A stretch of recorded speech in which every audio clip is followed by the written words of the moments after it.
শীতের শেষে এই সময়টাতে বাজারে কিন্তু মিষ্টি কুমড়োর ফুল পাওয়া যাচ্ছে, অনেকই দেখা যায়। তো আমি কিনে এনেছিলাম এবং এই ফুল দিয়ে পাকোড়া তৈরি করব। এটা খেতে কিন্তু অনেক মজাদার হয়, বাইরের দিকটা দারুণ সুন্দর ক্রিস্পি হয়, ভিতরটা নরম হয়।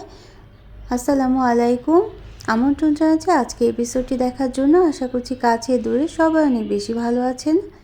তো এখানে ফুল নিয়ে নিলাম এবং ফুলের ভিতরে যে শক্ত একটা অংশ সেটা ফেলে দিতে হবে, বোটার দিকে শক্ত অংশটাও ফেলে দিতে হবে। শুধু পাপড়ির যে অংশটুকু সেটা আমি আলাদা করে নিলাম এবং ধুয়ে নিয়েছিলাম।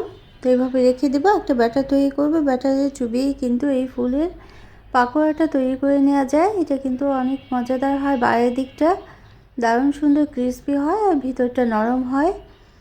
যারা এখনও পর্যন্ত খাননি তারা কিন্তু এভাবে করে ফুলটা বাজার থেকে কিনে এনে বা সংগ্রহ করে তৈরি করে খেয়ে নিতে পারেন, অনেক ভালো লাগবে খেতে।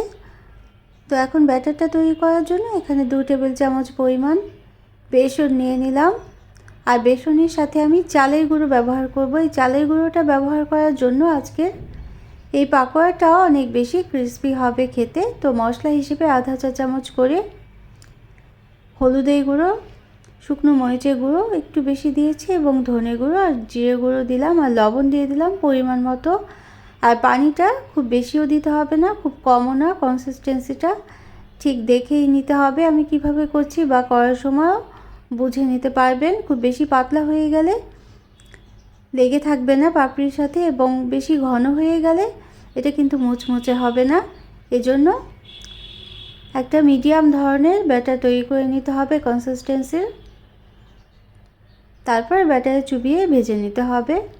তো ভাজার সময়ও কিছু টেকনিক ফলো করতে হবে।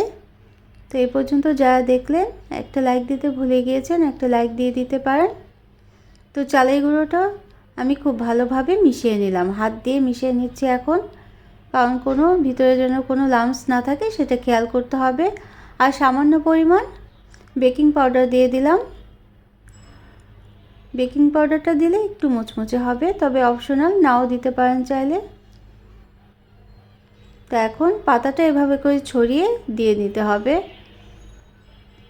সম্পূর্ণ পাতার মধ্যে ব্যাটারটা খুব ভালোভাবে যখন লেগে যাবে, তারপর আস্তে করে বাড়তি যতটুকু ব্যাটার ছিল সেটা ছাড়িয়ে নিতে হবে এবং তারপর তেলটা খুব ভালোভাবে গরম করে নিতে হবে, গরম তেলের মধ্যে দিয়ে দিতে হবে।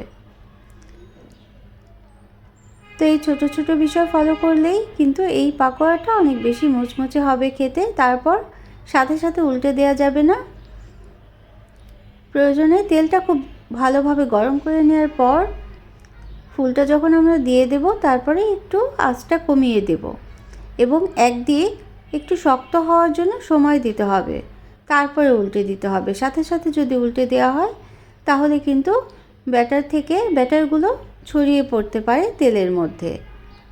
এই কাজটা কিন্তু করে নিতে হবে, অর্থাৎ সাথে সাথে উল্টে দেওয়া যাবে না। নিচের দিকটা অনেকটাই শক্ত হয়ে গিয়েছে, এখন আমি আস্তে করে উল্টে দেব প্রতিটা ফুল। উল্টে দেওয়ার সাথে সাথে দেখা যাবে অন্য দিকটা অনেক বেশি ক্রিস্পি হয়ে গিয়েছে এবং তারপর আরেক দিকটাও ক্রিস্পি হওয়ার জন্য সময় দিতে হবে। তো যদি দেখা যায় যে নিচের দিকটা পুড়ে যাচ্ছে, তখন কিন্তু একটু কমিয়ে দিতে হবে, আবার বাড়িয়ে দিয়েই এটা খুব সুন্দর করে ভেজে নিতে হবে। বেশি কমানো থাকলে ভাজা হবে না এবং ভাজা ভালো মতো না হলে ক্রিস্পিও হবে না। এজন্য মিডিয়াম আঁচে ভেজে নিতে হবে, অর্থাৎ লো আঁচের চেয়ে একটু বেশি আঁচেই ভেজে নিতে হবে।